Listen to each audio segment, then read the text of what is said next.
بسم الله الرحمن الرحيم سبحان الذي أسرى بعبده ليلا من المسجد الحرام إلى المسجد الأقصى الذي باركنا حوله لنريه من آياتنا إنه هو السميع البصير.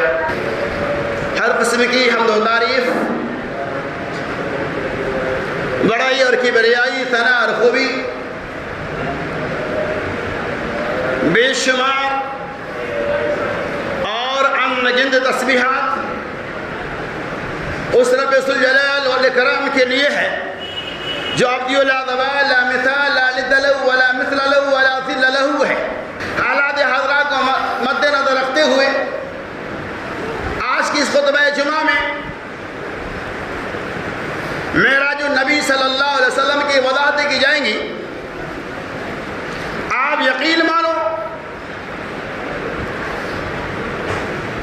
کہ یہ معراج النبی جس کی مناسبت سے بھی لوگوں کے بیچ خلط ملط ہو چکا ہے، اس معراج النبی صلی اللہ علیہ وسلم کے اندر اللہ تبارک و تعالی نے امت محمدیہ کے جو پیغام دیا، اس پیغام سے ہم کوشش دور ہوتے ہوئے بس صرف جشن معراج النبی منانے کے قائل ہیں. یہ ماہ رجب المرجب، اس مہینے کے اندر کئی طرح کے رسم و رواج کو انجام دیا جاتا ہے. انہیں میں سے ایک رسم یہ بھی ہے کہ وہ معراج النبی کو مناتے ہیں، ان کی تاریخ کو یاد رکھتے ہیں. یقین مانو ہمیں معراج کی تاریخ یاد ہے لیکن تحفہ معراج نہیں. ہم نے معراج کی تاریخ کو یاد رکھا لیکن تحفہ معراج کی تاریخ کو ہم نے بھلا دیا. صحابہ کرام کے درمیان کیا تھا؟ انہیں معراج کی تاریخ یاد نہیں لیکن تحفہ معراج یاد. چونکہ اصل تاریخ مقصود نہیں ہے، اصل تحفہ معراج مقصود ہے. تو انشاءاللہ میں اسی کی وضاحت کروں گا کہ اس معراج کے اندر اللہ تبارک و تعالی نے امت کے لیے، اس کائنات کے لیے کیا پیغام رکھا. میرے دوستوں، بزرگوں اور ساتھیوں، واقعی اس پیغام ربانی کے اندر ہمارے لیے بے شمار درس عبرت کی باتیں ہیں. اور یہ معجزہ اللہ تبارک و تعالی نے صرف محمد رسول اللہ صلی اللہ علیہ وسلم کو ہی عطا فرمایا. آج سے پہلے کسی نبی کو یہ معجزہ، یہ نعمت اللہ کی طرف سے نہیں ملی. انہیں معراج کرایا جائے، یعنی زمین و آسمان کا سیر کرایا جائے. تو اللہ تبارک و تعالی سورہ بنی اسرائیل کے ابتدائی آیت و بینات کے اندر اسی واقعہ معراج کی مناسبت سے چند باتوں کی طرف رہنمائی کر رہے ہیں. میرے دوستوں، بزرگوں اور ساتھیوں، معراج کے اندر ایک ایسا واقعہ بیان کیا جاتا ہے، ایک ایسے حقائق کی تفسیر کی جاتی ہے جو انسانی ذہن و دماغ سے گوشہ دور ہے. ذہنی اعتبار سے اسے آپ تسلیم نہیں کر سکتے لیکن اللہ تبارک و تعالی جو چاہے وہ کر سکتا ہے، اس میں کوئی شک نہیں. تو اللہ رب العالمین نے سورہ بنی اسرائیل کی ابتدا لفظ سبحان سے کیا، جس کے معنی کیا بیان ترجمہ سنیے. سبحان الذی اسری بعبدہ لیلا من المسجد الحرام الی المسجد الاقصی. وہ ذات پاک ہے جس نے اپنے بندوں کو راتوں رات مسجد حرام سے مسجد اقصی تک لے گئی. اقصی الذی بارکنا حولہ لنریہ، اور ہم نے برکت دے رکھی ہے لنریہ من آیاتنا، تاکہ ہم اپنی نشانیوں کو دکھائیں. لنریہ من آیاتنا انہ هو السمیع البصیر، بے شک اللہ تبارک و تعالی سننے والا اور دیکھنے والا. اب اس آیت کے اندر دیکھیے پیغام کہ لفظ سبحان سے اللہ تبارک و تعالی نے اس سورہ کا آغاز کیا. اس کی وجہ یہ بتائی جاتی ہے کہ اللہ تبارک و تعالی کی ذات پاک، سبحان وہ ذات پاک ہے، یعنی اللہ تبارک و تعالی جس واقعہ کی طرف اشارہ فرما رہا ہے، گرچہ وہ واقعہ انسانی ذہن و دماغ سے گوشہ دور ہے لیکن رب العالمین اس واقعہ کو بیان کر رہا ہے.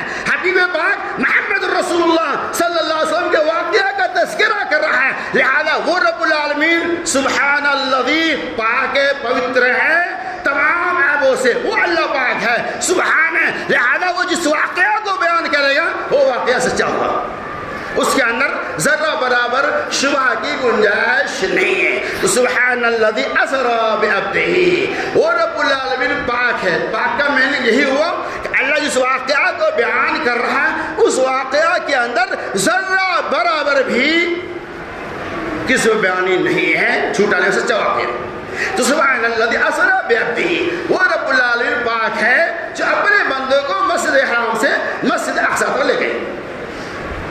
حضرت انس بن مالک رضی اللہ تعالیٰ عنہ کہتے ہیں رسول اللہ صلی اللہ علیہ وسلم کعبۃ اللہ میں آرام فرما رہے تھے، جبرائیل امین اپنے فرشتوں کے ساتھ چند فرشتوں کے ساتھ آئے، یعنی جبرائیل امین کو ملا کر وہ 3 فرشتے تھے۔ تینوں فرشتے آپس کے اندر بات چیت کرنے لگے، کہا کہ ہم میں سب سے اعلیٰ سب سے اچھا انسان ہے، اتنا کہہ گیا وہاں سے چلے گئے۔ پھر دوسری شب آئے، نبی صلی اللہ علیہ وسلم آرام فرما رہے تھے، وہ تینوں فرشتے آئے۔ اور آپ کو معلوم ہے کہ انبیاء علیہ السلام سوتے ہیں، آنکھیں بند ہوتی ہیں، لیکن نبیوں کا دل جاگ رہا ہوتا ہے۔ وہ تینوں فرشتے مل کر نبی صلی اللہ علیہ وسلم کو اپنے ساتھ چاہے زمزم کے پاس لے گئے، اور آپ صلی اللہ علیہ وسلم کے سینہ مبارک کو جبرائیل امین نے اپنے ہاتھ سے چاک کیا، یعنی کہاں تک گردن تک چاک کیا، یعنی آپ کا بائی پاس آپریشن کیا گیا۔ آج ہم کرتے ہیں، آج نہیں، ہمارے نبی کو پہلے بچپن میں بھی کیا گیا اور واقعہ معراج میں بھی کیا گیا، آج بائی پاس نبی کو پہلے کیا گیا۔ یہ نسخہ کیمیا نبی نے دیا، یہ ڈاکٹر کہاں سے آیا؟ نبی صلی اللہ علیہ وسلم کی سیرت ہے، میں توفیق بتا رہا تھا کہ بائی پاس آپریشن آپ کا کیا گیا، آپ کے سینے کو چاک کر دیا گیا، پیٹ کو صاف کیا گیا، جو بھی آلات جو بھی چیزیں تھیں ان کو نکالا گیا، آب زمزم سے دھلا گیا، اور دھلنے کے بعد جبرائیل امین نے سونے کا دشت منگایا اور پیالی کے اندر ان تمام چیزوں کو رکھا گیا، اور اس سامان کو پھر جہاں جو چیز تھا وہاں نصب کر دیا، وہاں لگا دیے، ایمان کا حصہ بھی داخل کر دیا گیا، اور پھر آپ کے سینے انور کو جو چاک کیا گیا تھا سل دیے۔ پہلا آپریشن نبی کا ہو گیا۔ اس کے بعد آپ کے سامنے براق لاگے، تیز رفتار سواری، بعض لوگ کہتے گدھی تھے، بعض لوگ کہتے اونٹ وغیرہ اختلاف، لیکن بہرحال سواری تھی۔ مقصود کیا؟ سواری، براق نامی سواری لایا گیا۔ براق یہ برق سے مشتق ہے، یعنی جس طرح سے بجلی کڑکتی ہے اس کی شعاع دیکھتے ہیں، بجلی کی جو شعاع کتنی تیز آتی ہے، یا کرنٹ جو ہمارے بیچ پہنچتا ہے وہ کتنا پاس آتا ہے، اس سے آپ اندازہ لگا دیجیے۔ تو اللہ تعالیٰ نے براق کو بھیجا، اس براق پر نبی محترم صلی اللہ علیہ وسلم سوار ہو گئے۔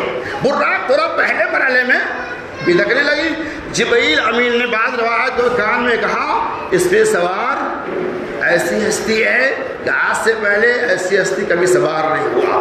پہلے براق اپنا کام شروع کر دیے۔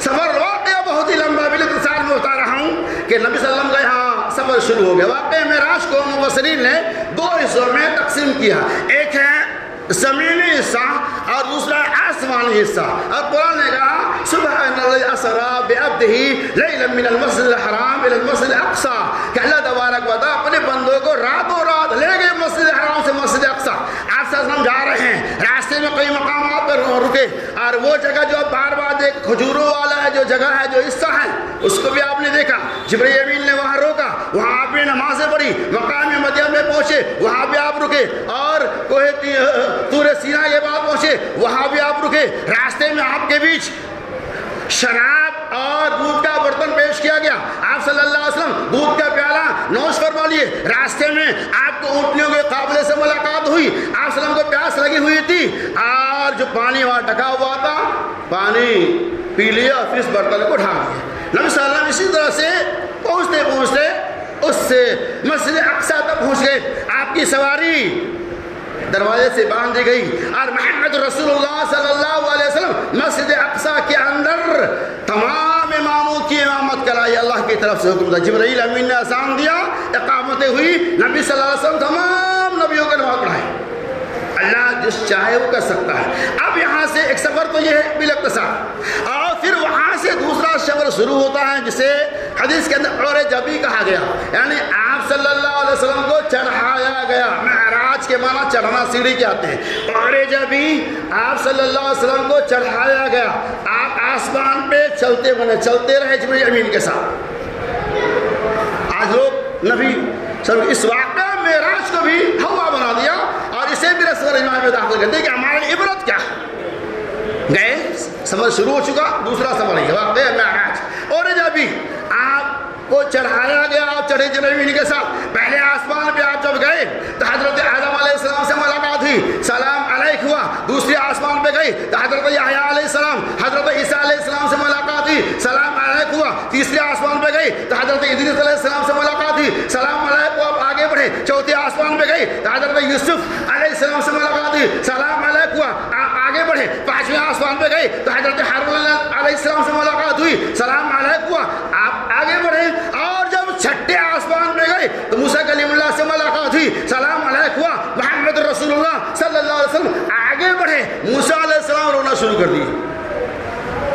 پانچویں نبی تو کوئی بات نہیں، ساتویں نبی حضرت ابراہیم علیہ السلام سے ملاقات ہوئی، لیکن چھٹے آسمان میں کیا واقعہ ہوا؟ جب جانے لگے سلام علیک کر کے تو موسیٰ علیہ السلام زاروں قدر رونے لگے۔ پوچھا گیا، اللہ کا پوچھا ابراہیم یہ بات کیا ہے؟ موسیٰ علیہ السلام نے کیا جواب دیا؟ ہم صرف تاریخ معراج کو یاد رکھتے، واقعہ معراج، تحفہ معراج کو نہیں۔ کیا بات ہوئی سنی؟ موسیٰ علیہ السلام نے کہا کہ میں اس لیے رو رہا ہوں کہ قوم بنی اسرائیل کا میں نبی ہوں، میری تعداد سب سے زیادہ، میں محمد الرسول صلی اللہ علیہ وسلم ان کی امتیوں سے پہلے آنے والی جماعت پہلے آنے والا ہوں، لیکن جنت میں پہلے جانے والے وہ محمد رسول اللہ اور آپ کی امتی ہیں، اور سب سے زیادہ تعداد جنت کے اندر امت محمدیہ کی ہوگی، اس لیے میں لوگ رہا ہوں کہ بعد میں آنے والا جنت میں پہلے۔ کیا پتا چلا؟ موسیٰ علیہ السلام نے رشک کیا، اور ہم کیسی امتی ہیں؟ تو روا اس لیے کہ بعد میں دنیا میں آئے اور جنت میں پہلے چلے جائیں گے۔ بہر ہماری تعداد الحمدللہ سے زیادہ ہوگی۔ ساتویں آسمان پہ حضرت ابراہیم علیہ السلام سے ملاقات ہوئی، اس کے بعد سدرۃ المنتہا تک باتیں آئی۔ اب یہاں توقف کیجیے کہ نبی صلی اللہ علیہ وسلم جو سیر کر رہے تھے تو ساتوں آسمان کے سیر کے ساتھ ساتھ اللہ تبارک و تعالی نے آپ کو جنت اور جہنم کا بھی سیر کرایا، جنت اور جہنم کو بھی دیکھا، سدرۃ المنتہا تک گئے۔ قرآن کا دنا پتہ اللہ کے نبی صلی اللہ علیہ وسلم قریب ہوئے اور پیچھے ہٹے۔ بعض لوگ کہتے ہیں نبی صلی اللہ علیہ وسلم نے محمد اللہ تبارک و تعالیٰ کو آئینی طور پہ دیکھا، دل کی بینائی سے آپ نے دیکھا، آنکھ کی بینائی سے دنا پتہ اللہ قریب ہوئے اور پیچھے ہٹے۔ بہرحال سدرۃ المنتہا تک پہنچ گئے۔ وہاں ایک بیت المعمور نامی جگہ ہے، دنیا کا بیت اللہ خانہ کعبہ اور آسمان کا بیت اللہ بیت المعمور۔ اس بیت المعمور میں آپ نے نماز پڑھی۔ میں بتاؤں، اشارہ کر رہا ہوں، اس بیت المعمور کی وسعت دیکھیے، کشادگی دیکھیے۔ نبی صلی اللہ علیہ وسلم نے فرمایا اس بیت المعمور کے اندر ایک دن میں 70,000 فرشتے نماز ادا کرتے ہیں اور پھر دوبارہ کبھی اسے موقع نہیں ملے۔ جنت اور جہنم کا سیر کیا، جنت میں دیکھا کہ خوشبوئیں آ رہی ہیں، جہنم کی طرف آپ جب دیکھے تو سڑی ہوئی بدبوئیں آ رہی تھی۔ جبرائیل سے پوچھا گیا کہ یہ جنت کی خوشبوئیں ہیں اور جہنم کی خوشبوئیں ہیں۔ آپ جہنم کا ذرا اور سیر کیا، طرف میں گئے۔ آپ صلی اللہ علیہ وسلم جب قریب پہنچتے ہیں دیکھ بھیان آپ نے دیکھتا ہے ایک ایسی قوم ہے جس کی زبان کو اللہ تبارک و تعالی لوہے کی قینچی سے کاٹ رہا ہے اور وہ شیخوں کو وقار کر رہا ہے۔ جبرائیل امین صلی اللہ کے نبی نے پوچھا کہ جبرائیل امین کون ہے؟ کہا آپ کی امت کے وہ لوگ ہیں، وہ مخبر لوگ ہیں جو امیروں کی خبر گیری کیا کرتے تھے، جو رعایا کے بارے میں جھوٹی خبریں بادشاہوں کو پہنچایا کرتے تھے۔ اسی لیے اللہ تبارک و تعالی نے سے ایسی سزائیں دے رکھی۔ اور جب آگے گئی تو آپ صلی اللہ علیہ وسلم نے دیکھا کہ ایک پیالہ میں ایک بہترین عمدہ گوشت رکھا ہوا ہے، دوسرے حصے میں سڑا ہوا بدبودار سڑے لا ایک دم گھٹیا قسم کا گوشت رکھا ہوا۔ اللہ کے ایک دیکھا کہ وہ قوم سڑا ہوا بدبودار گوشت کو کھا رہا ہے اور بہترین پروا تازہ گوشت کو چھوڑ رہا ہے۔ کہا یہ کیسی سزا ہے؟ کہا یہ وہ لوگ ہیں جو دنیا کے اندر اپنی حلال بیویوں کو چھوڑ کر حرام کاری کیا کیا کرتا تھا، دوسری عورتوں کے پاس جایا کرتا تھا، زنا کاری کرتا تھا۔ اور جب میں آگے گیا تو میں نے دیکھا کہ ایسی عورتوں کی جماعت ہے۔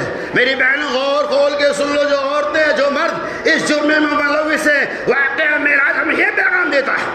اللہ کے رسول جب گئے تو دیکھے عورتوں کی جماعت ہے، اس کے پیٹ کے اوپر جہنمی کانٹے سے ان کو پیٹ کو چبویا جا رہا ہے، اس کے پیٹ میں جہنمی کانٹے ڈھوبا جا رہا ہے، اور اس عورت کو زمین و آسمان کے بیچ لٹکا دیا جا رہا ہے۔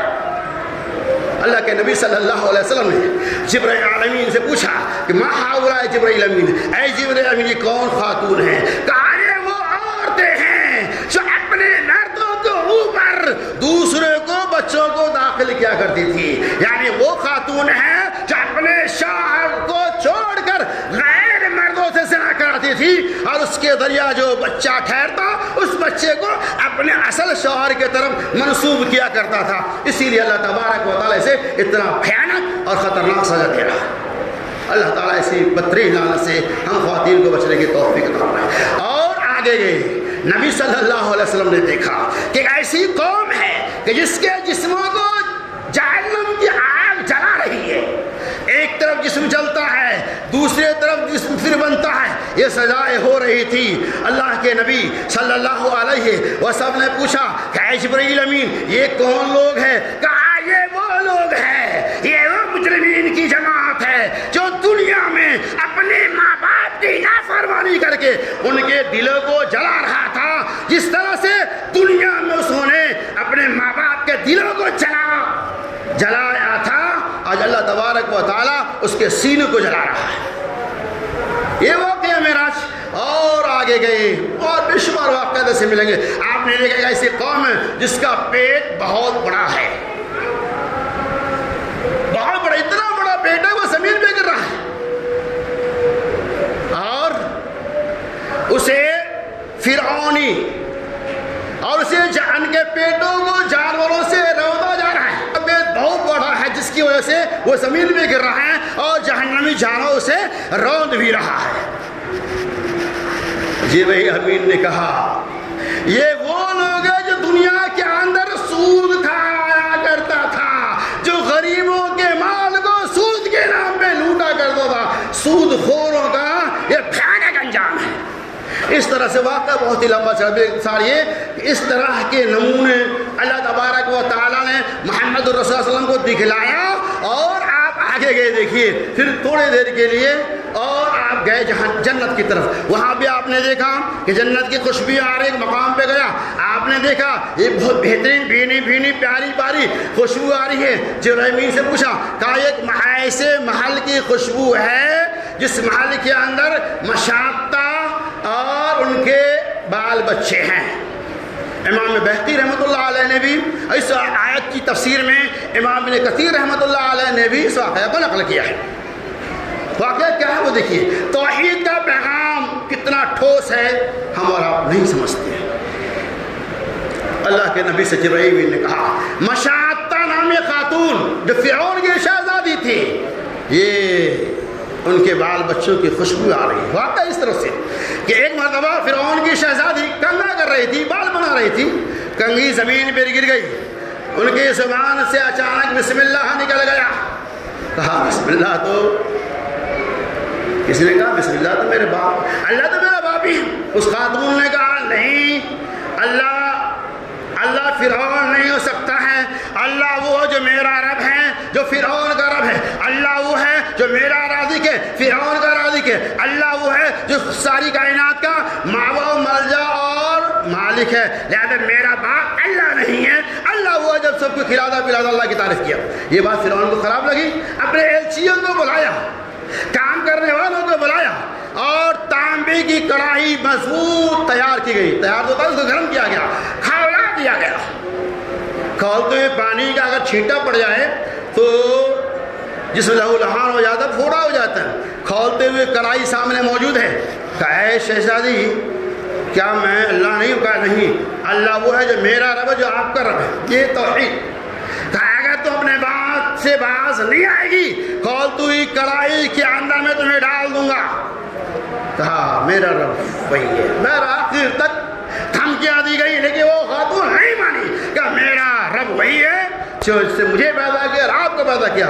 کہا اس کھولتی ہوئی کڑھائی میں تمہارے سارے بال بچوں کو ڈال دیا جائے گا. کہا یہ منظور ہے لیکن میری ایک فریاد ہے, میری ایک تمنا ہے کہ اس میں جلنے کے بعد میرے تمام بچوں کی لاش کو, ہڈیوں کو اکٹھا ایک جگہ رکھ دینا, یہ میری خواہش ہے. کہا چل تو میری بیٹی ہے, بس میرے اوپر تیرے بہت سارے حقوق ہیں اس لیے میں اس بات کو مان لے. ایک ایک کر کے بچوں کو ڈال دے گا. بچہ ماں کے سامنے جل رہا ہے. اس ماں سے پوچھو اس کے سینے پہ کیا گزر رہا ہوگا جس ماں کے سامنے ان کے بچوں کو جلایا جا رہا ہو. اس ماں کی کیا حالت ہوگی. لیکن توحید کی طاقت ہے. ایک ایک کر کے بچوں کو ڈال دیا گیا. ایک چھوٹا سا بچہ جو دودھ پی رہا تھا, جو ماں کی چھاتی میں اپنے لب کو لگائے ہوا تھا, اس بچے کو جب کھینچنے لگا تو ماں کے اوپر ترس آ گئی. ماں ترس کھاتی ہے. وہ بچہ کیا کہتا ہے, اے میری ماں. وہ بچپنے بچہ بولا, شیرخوار بچہ بول رہا ہے اللہ کو, اے میری ماں صبر کرو, دین کے نام پہ صبر کرنا ہی تو یہ قربانی ہے. اس بچوں کو بھی دفن کر دیا, جلا دیا گیا. آخر ماں کو بھی جلا دیا گیا اور ان کی جو ہڈیاں وغیرہ تھی سب کو پھینک دیا گیا. اور اللہ تبارک و تعالیٰ نے اس عمل کو قبول کر لیا. امام کائنات محمد رسول اللہ سے جبرائیل امین نے کہا, بھائی فرعون کی شہزادی مشاطہ کے اعلیٰ اولاد, مشاطہ کے لیے جو محل اللہ نے جنت میں بنایا ہے اس کی خوشبو آ رہی ہے. اللہ تعالیٰ ایسے دلیر خاتون, ایسے توحید والے خاتون, ہماری خاتون کو بننے کی توفیق رفیق رہا ہے. یہ واقعہ میرا. تو بہرحال آپ جنت جہنم سارا آسمان کا سیر کیے, سدرۃ المنتہا تک پہنچے, بیت المعمور تک پہنچے. یہ سارے واقعہ عالم بیداری میں ہو رہا ہے. آپ جاگے ہوئے, اس کے اندر اختلاف. آئیے سنیے. لوگ بعض لوگ کہتے کہ عالم آپ صلی اللہ علیہ وسلم کا جو معراج کرایا گیا وہ جسمانی طور پہ نہیں بلکہ روحانی طور پہ. یہ عقیدہ بالکل باطل ہے. اللہ تبارک و تعالیٰ نے محمد رسول اللہ صلی اللہ علیہ وسلم کو روحانی طور پہ نہیں بلکہ قرآن کہہ رہا ہے جسمانی طور پہ عالم بیداری میں آپ کو سیر کرایا گیا. یہ اللہ تبارک و تعالیٰ کی طاقت و قوت, اللہ جو چاہے کر سکتا ہے. لہذا یہ عقیدہ پھیلانا کہ روحانی طور پہ آپ کو معراج کرایا گیا یہ غلط ہے. صحیح ہے کہ جسمانی طور پہ ہی آپ کو معراج کرایا گیا. اس کا ٹیکنالوجی آج آپ سمجھ سکتے ہیں. مثال کے طور پر امریکہ سے کوئی آدمی بات کر رہا ہے, آج سے کیا 50 سال پہلے کوئی بات کر سکتا تھا. آپ گاؤں فون کریں گے, کیا اپنے بال بچوں کا فوٹو موبائل پہ دیکھ سکتے تھے. ایک سیکنڈ کے اندر ٹیکنالوجی اتنا ترقی کر گیا کہ امریکہ سے وہ یہاں رہتے ہوئے ایک سیکنڈ کے اندر بات کر سکتا ہے. امریکہ سے فوٹو موبائل پہ بھیجے گا, ایک سیکنڈ کے اندر اگر آپ کے ماں باپ وہاں ہیں جہاں اس کے فوٹو کو دیکھ سکتے ہیں. اور مہینوں کا سفر گھنٹوں میں انسانوں نے طے کر لیا. تو عرش والا جو رب العالمین ہے, جو ساری کائنات کا پیدا کرنے والا ہے, جو سارے سائنسدانوں کو دماغ دینے والا, جب سائنس اتنی ترقی کر گئی کہ امریکہ کے اندر موجود ہے, ایک سیکنڈ کے اندر آپ یہاں فوٹو موبائل پہ دیکھ سکتے ہیں, ایک سیکنڈ کے اندر. تو بھلا عرش والے نے اتنا بڑا کام انجام دیا منٹوں کے اندر, جس میں شبہ کی کیا بات ہے. اسی شبہ کو دور کرنے کے لیے اللہ تبارک و تعالیٰ نے کہا سبحان الذی اسری بعبدہ لیلا من المسجد. اللہ کی ذات پاک ہے جس واقعہ کو بیان کرو واقعہ سچا ہے. یعنی محمد رسول اللہ صلی اللہ علیہ وسلم کو معراج کرایا گیا جسمانی طور پہ. اس ٹیکنالوجی کو سمجھنا آج کے زمانے میں بہت ہی آسان ہے. آپ سسر واپس آئیں, اللہ تبارک و تعالیٰ نے آپ کو کیا دیا تحفہ, زمین و آسمان کو سیر کرایا. اللہ نے آپ کو تحفہ میں کیا دیا, سورہ بقرہ کی آخری آیتیں, کلمہ توحید اور نماز. ہم فوکس نماز پہ کریں گے. محمد صلی اللہ علیہ وسلم جو آنے لگے تو اللہ تبارک و تعالیٰ نے آپ کو 50 وقت کی نماز عطا فرمائی. تو موسیٰ علیہ السلام نے کہا کہ بہت ہی زیادہ رب سے کم کرواؤ. محمد صلی اللہ علیہ وسلم گئے, 10 رکعتیں کم ہو گئی, 40 بچا. موسیٰ علیہ السلام کے پاس آئے, کہا یہ بھی بہت زیادہ اور کم کراؤ. بہرحال سلسلہ جاری رہا. آخر میں 5 رکعت بچی. محمد رسول اللہ علیہ وسلم جب آگے تو موسیٰ علیہ السلام نے پھر کہا اے محمد 5 رکعت بھی بہت ہی زیادہ ہے. اللہ کے نبی صلی اللہ علیہ وسلم, اب مجھے شرم آ رہی ہے, میں اب نہیں جا رہا. بھائی 5 رکعت اللہ نے فرما دیا, وہ رکعتیں آپ کے لیے فرض ہو گئی. وہ 5 رکعت نماز امت محمد علیہ کے فرض ہے. تو اللہ تبارک و تعالیٰ نے ہمیں اس نماز کو تحفہ میں دیا. کیوں تحفہ میں دیا؟ میں یہ بتا رہا تھا کہ واقعہ معراج نمودار کب ہوا، اس کی تاریخ کے اندر مورخین کے درمیان بے شمار اختلاف ہے۔ بعض لوگ یہ کہتے ہیں کہ واقعہ معراج نبوت کے ساتھ ہی ہوا، بعض لوگ کہتے ہیں واقعہ معراج نبوت کے 5ویں سال ہوا، بعض لوگ کہتے ہیں واقعہ معراج نبوت کے 9ویں سال ہوا، بعض لوگ کہتے ہیں واقعہ معراج نبوت کے 10ویں سال ہوا، بعض لوگ کہتے ہیں 11ویں سال ہوا، بعض لوگ کہتے ہیں 12ویں سال ہوا، اور بعض لوگ کہتے ہیں ہجرت سے 2 سال پہلے ہوا۔ واقعہ معراج کی تاریخ میں اختلاف ہے، لیکن واقعہ معراج میں اختلاف نہیں ہے، لہذا مجھے تاریخ سے کوئی مطلب نہیں ہے، واقعہ معراج اور تحفہ معراج سے میرا مطلوب ہے۔ تو صحیح قول کہیں ایک ہے، بعض لوگ کہتے ہیں رجب کے مہینہ میں، جو رجب والے زیادہ ہیں لوگ اس مہینے کے قائل 27 رجب کو ہی ہوا، اس لیے کچھ لوگ روزہ بھی رکھتے ہیں اور جشن معراج نبی بھی مناتے ہیں۔ بہرحال اللہ تعالیٰ نے صحیح سمجھ کی توفیق رفیع فرمائے۔ تاریخ سے میرا کوئی لینا دینا نہیں ہے، واقعہ معراج برحق ہے، ہوا، اس میں کوئی شک نہیں۔ نبی صلی اللہ علیہ وسلم آئے، تحفہ میں اللہ نے نماز دیا، تحفہ میں کیوں دیا اس کی وجہ معلوم ہے۔ اس کی وجہ یہ بتائی جاتی ہے کہ کوئی چیز جب کسی بھائی کو آپ، ایک مثال میں دے رہا ہوں، تحفے میں دیں گے تو اس کی قدر و قیمت بڑھ جاتی ہے۔ مثال کے طور پہ آپ کا کوئی سعودی رہتا ہے، تحفے میں آپ کو ٹوپی دے دیا، گرچہ اس ٹوپی کی قیمت 100 روپے کیوں ہو، لیکن اس کی محبت بڑھ جاتی ہے۔ کسی نے تحفے میں آپ کو گھڑی دے دیا، گرچہ وہ گھڑی کتنے کی بھی ہو، لیکن اس کی اہمیت آپ کے نگاہ میں زیادہ ہوتی ہے۔ کوئی دوسرا بھائی مانگے گا، بھائی یہ گھڑی بہت ہے، دے دو، ارے میں نہیں دوں گا، کیوں؟ بھائی میرے دوست نے مجھے تحفہ میں دیا، یہ دستی میرے دوست نے مجھے تحفہ میں دیا، بھلا میں کیسے دے دوں؟ کوئی دستی ہے، دے دو، مجھے بہت اچھی لگی، بھائی یہ میں نہیں دوں، اس سے اچھی لے لو، میرے بھائی نے مجھے تحفہ میں دیا، میں تمہیں کیسے دے دوں؟ کیا پتہ لگا؟ تحفے کی قدر و قیمت مانی جاتی ہے، تحفے کی معاشرے کے اندر اہمیت ہوتی ہے۔ اسی لیے اللہ تبارک و تعالیٰ نے آپ صلی اللہ علیہ وسلم کو یہ تو نماز تحفہ میں دیا، تاکہ امت محمدیہ کے یہاں اس نماز کی اہمیت سمجھی جائے، تحفہ سمجھ کے۔